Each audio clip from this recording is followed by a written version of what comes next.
Shalom, bien-aimés dans le Seigneur. Nous sommes reconnaissants de ces dieux qui nous a fait grâce d'être comptés parmi les vivants. Nous continuons sur notre sujet qui parle de l'amour de Dieu pour l'homme. À ma gauche, j'ai le pasteur Victor Palmeiro qui va nous aider à comprendre et rentrer dans la profondeur de ces sujets. Bonjour, pasteur. Bonjour, Maman Guette. Comment allez-vous? Très bien, dans l'amour de Dieu. Saoud. Très bien, super bien. On plonge dans cet amour. Amen, gloire à Dieu. Bon, pasteur, la dernière fois, vous nous aviez parlé de cet amour de Dieu pour l'homme. Et vous nous aviez dit ceci, comme dit dans Éphésiens 3, à partir des 17 à 18, que nous devons connaître cet amour de Dieu dans sa hauteur, sa longueur, sa largeur et sa profondeur. Ensuite, vous nous aviez dit que Dieu, comme l'est dit dans Jean 3,16, que Dieu nous a aimés. Ensuite, il nous a donné son Fils. Et vous nous aviez parlé de comment Dieu montre cet amour pour lui envers nous, le fait d'aimer, de donner. Et aujourd'hui, nous voulons juste savoir comment l'homme peut expérimenter cet amour de Dieu. Shalom, chers bien-aimés dans le Seigneur, soyez richement bénis. Amen. D'abord, je remercie l'occasion à l'équipe des médias pour exprimer cette bonne nouvelle au travers vos écrans. À n'importe quel moment, au volant, à la maison, en train de manger ou autre, vous pouvez toujours expérimenter l'amour de Dieu. Vous savez, Maman Guette, lorsque la dernière fois nous avions parlé des 4 dimensions de l'amour de Dieu, la seule chose, je dis bien la seule, que l'homme a besoin pour vivre, c'est l'amour. Amen. N'importe quel être humain, quelle que soit notre race, quel que soit notre statut de la vie, l'homme a toujours besoin d'amour. Pas seulement d'aimer, mais nous avons tous besoin de nous sentir aimés. Et une personne qui est heureuse, c'est une personne qui sent, qui ressent l'amour. Pas seulement qui aime, mais qui reçoit l'amour. Maintenant, suite à la question, c'était comment est-ce qu'une personne peut expérimenter l'amour de Dieu dans sa vie. Premièrement, si nous regardons le même passage donné dans Éphésiens 3, 17, il dit que en sorte que Christ habite en vous, habite dans vos cœurs par la foi. Attend enraciné et fondé dans l'amour. Premièrement, la réponse est là. Dans ce verset 17, moi je le vois ici, que Christ, premièrement, habite dans vos cœurs, il dit, dans l'amour. Mais pas n'importe dans quel modèle, mais par la foi. Ici, on retrouve déjà que pour expérimenter l'amour de Dieu, nous devons d'abord croire. Amen. Parce que personne ne peut expérimenter un amour ou l'amour de Dieu sans d'abord croire que Dieu m'a aimé. Et on ne peut pas expérimenter non plus l'amour de quelqu'un peut-être qui nous dit qu'il nous aime, un enfant qu'on aime, ou l'épouse ou l'époux, sans que tu crois que réellement ce que cette personne ressent pour moi, c'est l'amour. Maintenant, il faut l'expérimenter. L'expérimenter d'abord, c'est croire. Amen. Car Dieu a tant aimé le monde qu'il a donné. D'abord, je crois qu'il m'a donné. Il m'a aimé. Ça, le monde entier, moi, je pense que le savent, que Dieu nous a tant aimés. Mais maintenant, c'est la deuxième phase de cette connaissance, c'est d'accepter que Dieu a donné.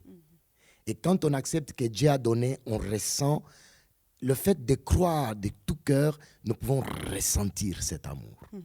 Et il faut le vivre. Et pour expérimenter cet amour, je disais que d'abord, il faut croire que réellement Dieu a donné. Deuxièmement, dans le deuxième paragraphe, il nous dit, en tant enraciné et fondé dans l'amour. Maintenant, ici, on voit le mot fondé, basé, quelque chose qui a été sémé. Parce que cet amour, une fois qu'on le reçoit, on doit vivre cet amour. Pas seulement de fait que on sait que Dieu nous a aimés, mais que nous aussi, nous pouvons ressentir maintenant à notre tour l'amour envers ces dieux. Parce que nous savons tous que Dieu nous aime, maman. Mais des fois, on n'arrive pas à exprimer aussi à notre tour l'amour que nous envoie envers ces dieux. Voilà pourquoi, dans la question, c'est expérimenter cet amour, vivre cet amour, goûter cet amour. Et quand nous avons goûté l'amour de Dieu, on est capable, à notre tour, de rendre cet amour à la personne qui nous a aimés. Okay. En fait, la pratique de l'amour ou bien le ressenti ou la mise en pratique de cet amour, c'est aussi, pas seulement de croire, mais c'est aussi de redonner le même amour à la personne qui t'a donné l'amour. C'est comme ça qu'on peut vivre l'amour. Parce que l'amour, pour moi, c'est une façon de partage. Dieu nous a aimés, mais il veut aussi que nous puissions l'aimer. Parce qu'il ressent toujours le besoin de nous donner son amour, parce que son amour est épuisable, a toujours une continuité éternelle. Et pour vivre cet amour, il faut d'abord croire. Il faut d'abord croire. Accepter que ce n'est pas lui qui devait subir ces conséquences qu'il a subies sur la croix, ou bien dans le chemin qui le menait à Golgotha. Mais plutôt, pour croire à cet amour et accepter cet amour, il faut que nous nous mettons à la place, dire que non, c'était ma place. Il a pris ma place. Il m'a aimé. C'est de cette façon que tu peux maintenant manifester cet amour que tu as envers Dieu, tout en acceptant qu'il a donné sa place, ou bien il a pris ta place, ou bien il a accepté de prendre ta place sur la croix pour te sauver. Et ça, ce n'est qu'une personne qui t'aime qui peut faire ça. D'accord. Ok. Bon, moi, j'ai bien compris, mais papa, la manière dont vous nous aviez expliqué, pour moi, c'est comme si ça se limite en esprit, parce que vous parlez de la foi, de croire en cet amour de Dieu. Mais ce que je vais comprendre, c'est-à-dire dans cette vie, nous vivons parce que notre vie est matérialisée. Et comment l'homme, en étant physique, dans sa chair, la manière de sa conduite, comment il peut vivre pour dire que oui, ma vie, c'est l'expérience de cet amour de Dieu?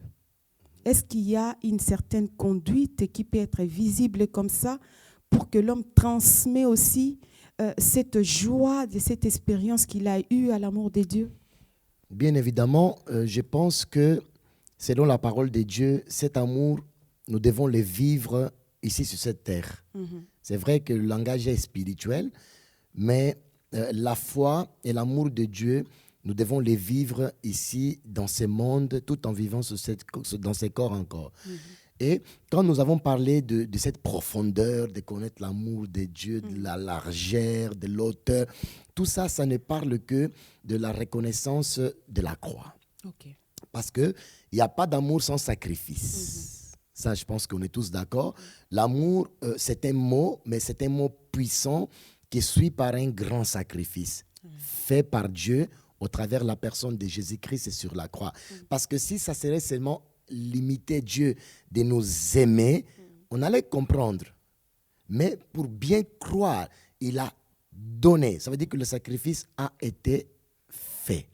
Maintenant, à notre tour, une fois qu'on a accepté, Jean 3,16 encore nous dit que afin que quiconque croit en lui, ça veut dire accepte son amour, accepte la manière dont Dieu nous a aimés. Maintenant, il va faire quoi? Il va aussi donner sa vie à Christ afin qu'il soit sauvé. Afin que quiconque croit ne périsse point, mais qu'il soit sauvé. Qui croit à cet amour. Maintenant, il faut vivre maintenant cet amour. Parce que une fois qu'on ressent l'amour de quelqu'un qui nous a aimés, nous, à notre tour, nous devons également aimer cette personne. Maintenant, je reviens justement à la question posée, c'est qu'ici, dans ce monde, on peut aussi, on doit également manifester les œuvres à celui qu'on aime. Tout à fait. Quand on est marié, on montre à notre époux ou épouse qu'on l'aime. Mais ce n'est pas seulement par la parole ou par la foi, mais c'est en acte, par les œuvres. Faire ce qu'il veut ou bien faire ce qui le rend heureux, parce que le mariage, c'est rendre heureux l'autrui. Et c'est la façon que nous faisons pour aimer la personne, c'est faire. Et nous, à notre tour, en tant que les enfants de Dieu, aimer Dieu, c'est rendre cette personne qui nous a aimés en premier, qui est Dieu, heureux. Amen. Également, Amen. par notre conduite. Amen. Gloire à Dieu. Merci beaucoup, vraiment, papa. Amen. Là, je suis vraiment bien. Je reçus ce que j'avais besoin et je crois que le bien-aimé aussi. Ils sont bien clarifiés par cette question. Merci, que Dieu vous bénisse.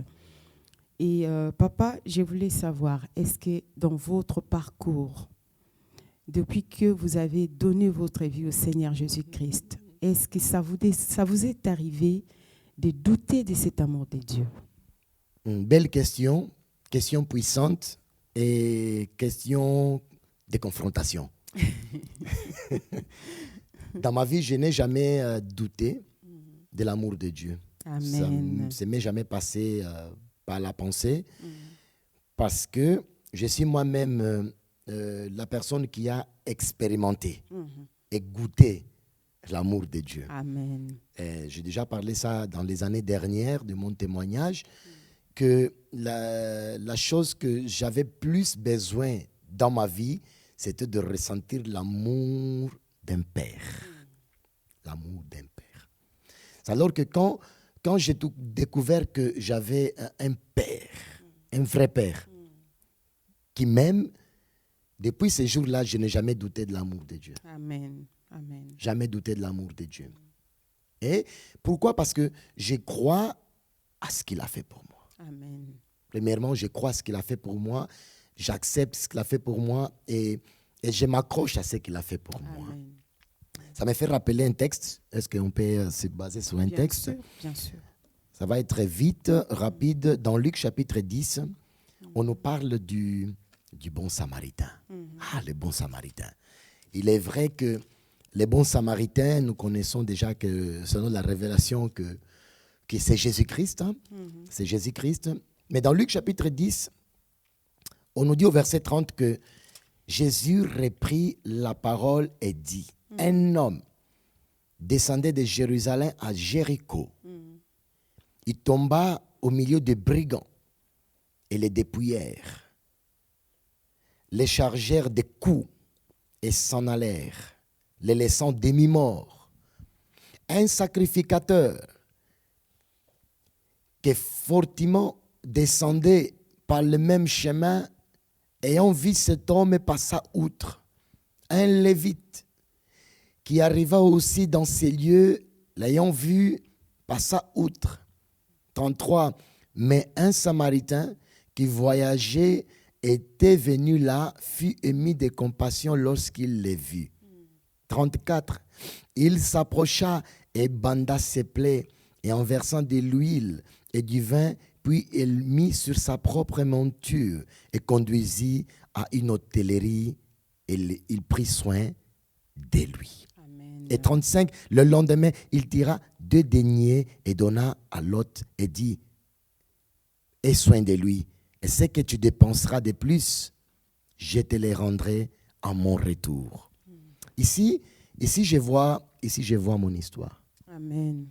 Ici, je vois mon histoire, et c'est ce que j'aimerais fortifier tout et chacun qui va écouter, de se référer sur cet homme qui a été fortement tourmenté et laissé en demi-mort par des brigands. Cet homme était demi-mort. La Bible nous dit que presque mourant. Mais ce que nous voyons ici, ce sont des personnes qui sont passées à côté de cet homme qui n'ont pas pris soin de lui. Peut-être, ils ont aimé cet homme. Bien évidemment, on nous parle que c'était un sacrificateur, qui est un serviteur de Dieu. On peut lui dire quelqu'un du 5 ministères, mais qui en voyant un homme souffrant, il a passé à côté. Pourquoi? Parce que si Jésus a permis que cette référence soit écrite dans la Bible, c'est pour attirer notre attention que servir Dieu, c'est être basé sur l'amour. Amen. Amen. Lévite, comme tous les hommes qui servent Dieu à l'église, il n'était pas basé sur l'amour.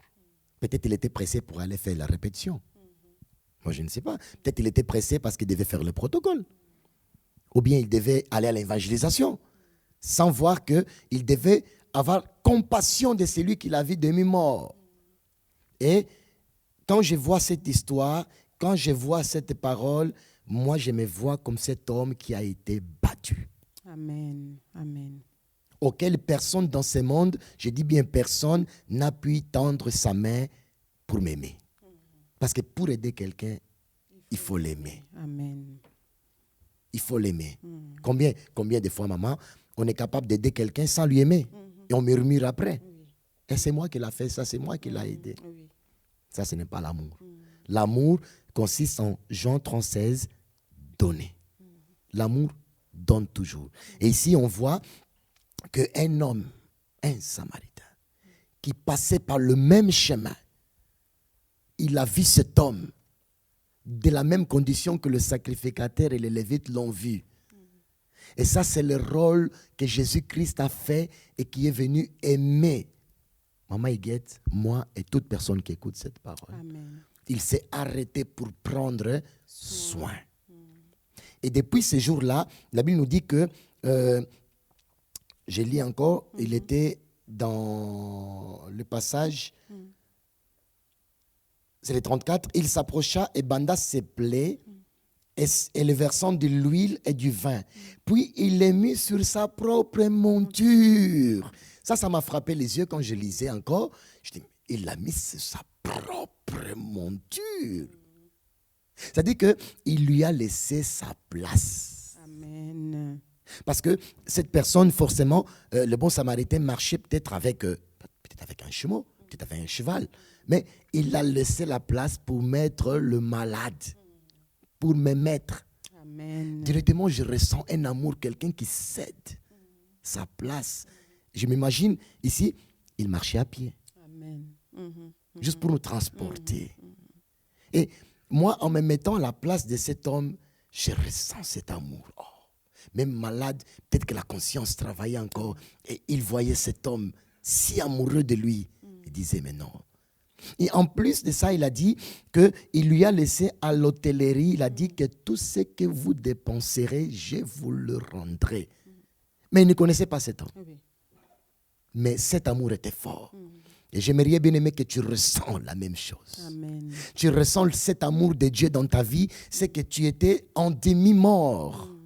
Tu étais un homme demi-mort, je vais dire une femme qui était presque mourante.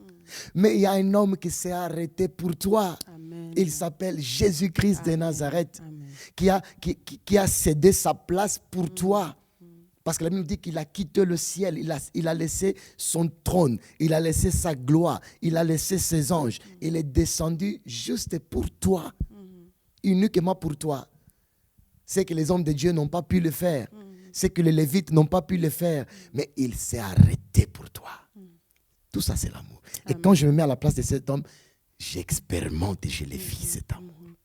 Et en plus, tu sais qu'il y a encore plus fort, il a dit, je m'en vais. Et tout ce que tu dépenseras, quand je viendrai, je te le rendrai. Amen. Ça veut dire que l'amour de Dieu est continuel. Et je le ressens, je le vis. Amen. On n'a pas même besoin, de le ressentir. Tu le vis automatiquement. Amen. Amen. Amen. Ah, papa, vraiment, merci beaucoup.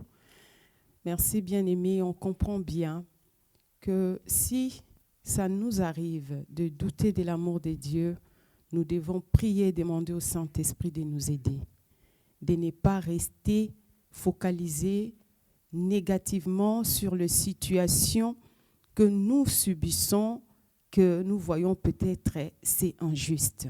Tout ce que Dieu fait est bon. On comprend bien l'homme de Dieu. Il vient de dire que dans sa vie, il avait toujours besoin d'un père, de combler ces vides-là, de ne pas avoir un père, de ne pas grandir auprès d'un père.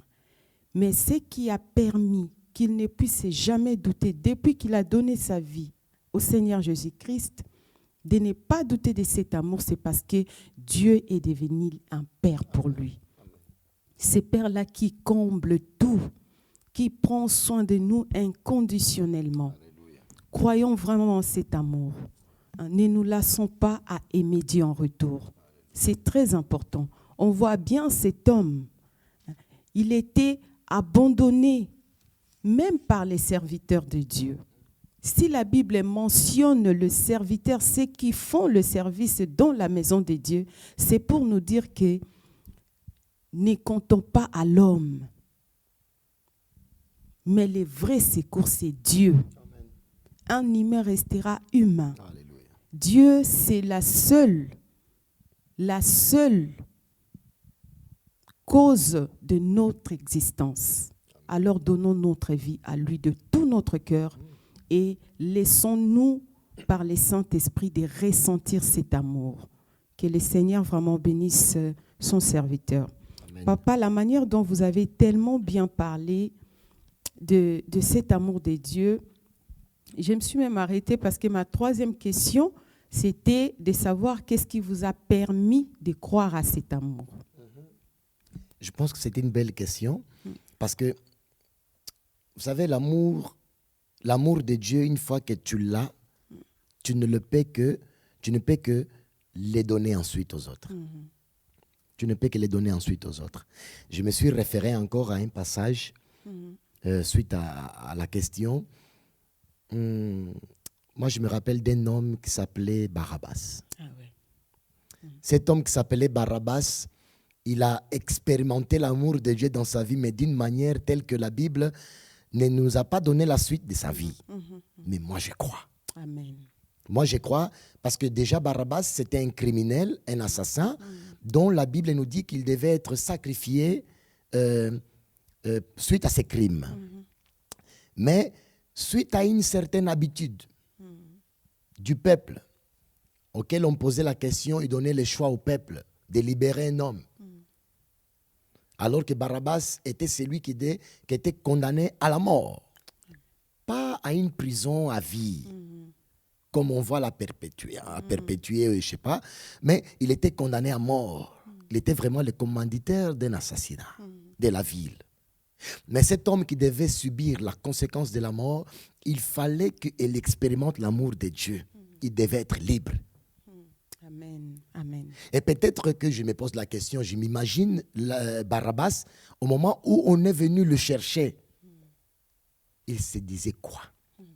Peut-être c'est mon moment de ma condamnation. Amen. Mais quand il est arrivé dans la cour, le choix lui a été favorable. Parce qu'un homme qu'on appelle Jésus devait prendre sa place. Amen.